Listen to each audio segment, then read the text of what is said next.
Programme میں ایک بار پھر خوش آمدید ناظرین. معیشت زبوں حالی کا شکار ہے. وزیر خزانہ کہہ رہے ہیں کہ ملٹی نیشنل کمپنیاں پاکستان سے کاروبار وائنڈ اپ کر کے جا رہی ہیں، اور اس دوران وزیر اعظم نے ایک باڈی کانسٹیٹیوٹ کی اور اسے کہا گیا ہے کہ 2027 تک آئی ایم ایف سے جان چھڑانی ہے تاکہ ملک میں معیشت کا پہیہ چل پائے. ہمارے ساتھ موجود ہیں معروف ماہر معاشیات شاہد حسن صدیقی. سر بہت شکریہ وقت دینے کے لیے.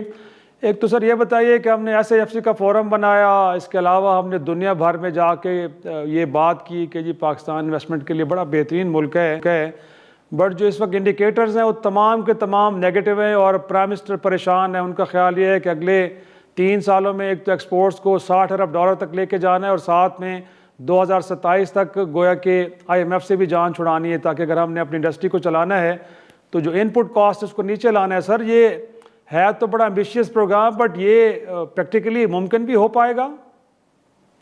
بہت شکریہ آپ کا. اگر میں آپ کو یاد دلاؤں کہ کچھ عرصہ پہلے جب مسلم لیگ نون کی حکومت تھی تو انہوں نے 2030 تک برآمدات کا ہدف رکھا تھا $125 بلین. اب وہ $60 ارب کی بات کر رہے ہیں 2029 تک. پھر آپ کو بھی یاد ہوگا کہ ابھی کچھ 2024 کے آخر میں ایک پروگرام آیا تھا اڑان پاکستان پروگرام. اڑان پاکستان پروگرام میں یہ کہا گیا تھا کہ 2029 تک ہماری معیشت کی شرح نمو 6% ہوگی. ابھی پچھلے چند ہفتے پہلے وزیر خزانہ نے کہا کہ ہم بڑے زبردست اصلاحات کا پروگرام کر رہے ہیں اور 2029 تک ہماری گروتھ ریٹ 4% رہے گی. یعنی انہوں نے اڑان پاکستان کے پروگرام کو بھی جو ہے وہ چیلنج کر دیا. دو بات. تیسری بات یہ تھی کہ آئی ایم ایف کے پروگرام کی بات تو یہ ہے، میں بالکل ریکارڈ پر پوری ذمہ داری سے بتا رہا ہوں کہ وزیر خزانہ نے ایک بیان یہ دیا ہے کہ ہم نے جو $10 بلین پے کیے تھے آئی ایم ایف کو تاکہ وہ گورننس اور کرپشن پر رپورٹ بنائیں، تو انہوں نے جو رپورٹ بنائی ہے وہ پاکستان کی پارلیمنٹ اور پاکستان کی حکومت پر چارج شیٹ ہے. اب میں 2 باتیں بتا دوں. پہلے تو یہ کہ آئی ایم ایف کا جو چارٹر ہے اس کے تحت ان کو اختیار ہی نہیں ہے کہ وہ کسی ملک کو چارج شیٹ کر سکیں. وہ صرف آبزرویشن دے سکتے ہیں، سجیشن دے سکتے ہیں اور شرائط عائد کر سکتے ہیں. اور میں نے جب رپورٹ پڑھی تو اس میں مجھے کہیں کوئی چارج شیٹ نظر نہیں آئی.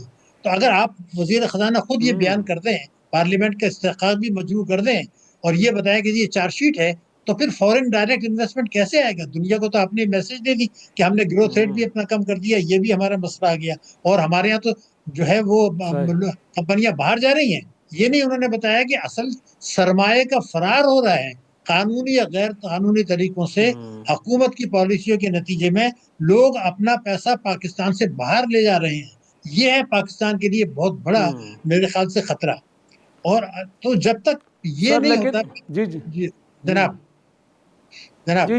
جی بالکل. اور ساتھ میں یہ بھی میں جاننا چاہوں گا کہ سر اگر ہم فرض کر لیتے کہ 2027 تک ہم آئی ایم ایف پروگرام سے نکل جاتے ہیں، دوسرا پروگرام نہیں لیتے، لیکن کاسٹ آف ڈوئنگ بزنس نیچے آ پائے گا.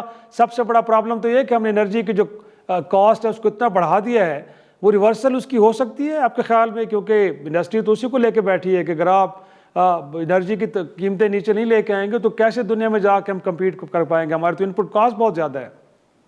دیکھیے، ایک کچھ سیاسی فیصلے ہوتے ہیں. میں آپ کو بتاؤں، ماضی میں اگر آپ چلے جائیں تو کچھ حکومتیں پہلے بھی ہو چکا ہے کہ ہم آئی ایم ایف کے پروگرام سے باہر وقت سے پہلے چلے جاتے ہیں اس یقین کے ساتھ کہ ہمیں دوبارہ آئی ایم ایف کے پاس جانا ہے. آپ کو یاد ہوگا کہ جو ہے تحریک انصاف کے مہینے میں دور میں 20 مہینے تک آئی ایم ایف کے پروگرام کو سسپینڈ کر رکھا تھا اور پھر جناب چلے گئے بڑے پیمانے پر. تو مجھے ایسا لگتا ہے کہ حکومت پوائنٹ اسکورنگ کر رہی ہے، پلاننگ کر رہی ہے. وہ یہ ہے کہ 2026 کے آخر میں یہ کہیں گے کہ جی ہمارا جو اب چند مہینے کا پروگرام رہ گیا ہے ہم وہ آئی ایم ایف سے نہیں لیں گے، اور ہم آئی ایم ایف سے باہر آ گئے. بہت مبارک ہو. مگر اس سے پہلے 100% یقین بنا لیا گیا ہے کہ 2027 کے بعد ہم ایک مرتبہ پھر آئی ایم ایف کے پاس دستے دراز سوال کریں گے. اس کی وجہ یہ ہے کہ جتنی پالیسیاں ہیں وہ ایسی ہیں کہ جو ہمیں آئی ایم ایف کے چنگل میں پھنسا رہی ہیں، پاکستان کی معیشت کو کمزور کر رہی ہیں. پاکستان کا تجارتی خسارہ اگر آپ دیکھیں جولائی ٹو دسمبر وہ جو ہے $19 ارب ہے، جو پچھلے سال کی اسی مدت سے $5 ارب زیادہ ہے. پھر یہ کہتے ہیں جی بڑا فخریہ کہ ہمارے ریزرو بڑھ گئے. اب میں آپ کو بتاؤں، اگر آپ کے ریزرو بڑھے ہیں $16 ارب تو اس میں $12 ارب تو دوست ممالک کا ڈپازٹ ہے جو جب سے وہ نکال سکتے ہیں، وہ تو آپ کا پیسہ نہیں ہے. تو ریزرو بھی ہماری خطرناک حد تک ہیں.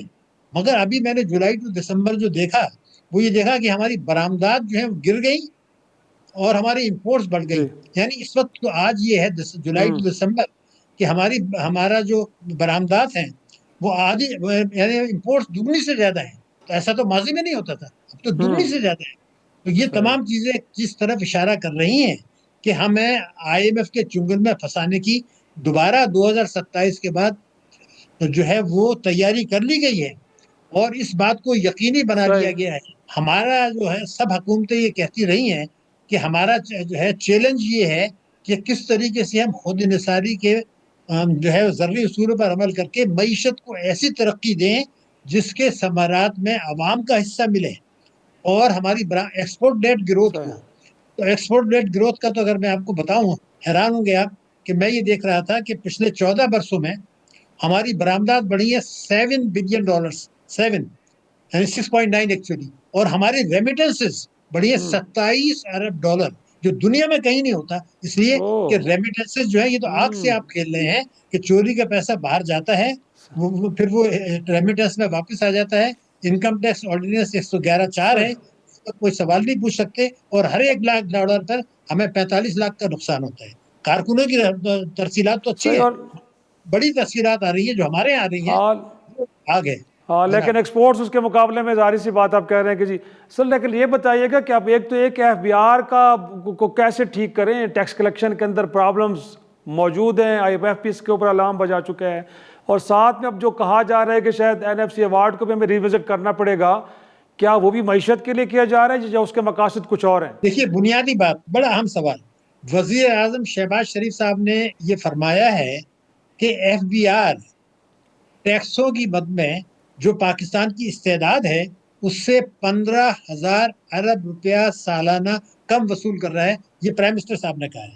تو پہلے تو سوال پیدا ہوتا ہے کہ جب آپ کو یہ پتا ہے کہ وہ ایف بی آر 15,000 ارب روپیہ کم وصول کر رہا ہے, اور اس کی وجہ یہ ہے کہ پاکستان کی پارلیمنٹ اور پاکستان کی صوبائی اسمبلیاں ہر قسم کی آمدنی پہ ٹیکس لگانے کے لیے تیار نہیں ہیں, ٹیکس چوری کا راستہ ہم نے کھلا رکھا ہے, ایف بی آر کو دانستہ کرپٹ اور انیفیشینٹ ادارہ بنایا ہے, اور حکومت ٹیکس چوری کی حوصلہ افزائی کر رہی ہے.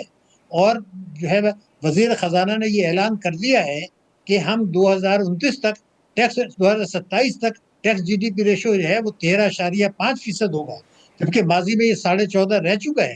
اس کا مطلب یہ کہ جو 15,000 ارب روپیہ کا ایف بی آر کی کم وصولی ہے اس کو 2027 تک وصول نہیں کرنا ہے. مگر یہ میں اضافہ کر دوں کہ اگر آپ صوبوں کا بھی نکال لیں, انہوں نے صرف ایف بی آر کا ہے, اور کالا دھن بھی نکال لیں تو ہم 25,000 ارب روپیہ سالانہ کم وصول کر رہے ہیں, اور اس کی وجہ سے ہی عوام پہ بوجھ ہے, اس لیے کہ آپ نے جی ایس ٹی اونچی شرح سے رکھا ہے, آپ نے پیٹرولیم ریویو رکھا ہے, ہم نے تعلیم کا بجٹ کم کیا ہے, ہم نے صحت کا بجٹ کم کیا ہے, ہم نے ترقیاتی اخراجات کٹوتی کی ہیں. یعنی عوام پر بوجھ ڈال کے اشرافیہ کو برات دے رہے ہیں, معیشت کی شرح سست ہو رہی ہے, اسٹاک ایکسچینج اوپر جا رہا ہے, اور بے روزگاری بڑھ رہی ہے. یہ اعداد و شمار حکومت کے ہیں جناب. بہت شکریہ شاہد حسن صاحب, بڑی تفصیل سے بتا رہے تھے کہ ہماری معیشت میں خرابیاں کہاں پہ ہیں, حکمرانوں کو معلوم ہونے کے باوجود شاید ان کو حل کرنے کی سنجیدہ کوششیں نہیں ہو رہی. چھوٹا سا بریک, اور بریک کے بعد کچھ عالمی منظر نامے پہ نظر ڈالیں گے, واپس آتے ہیں, گفتگو کو آگے بڑھائیں گے.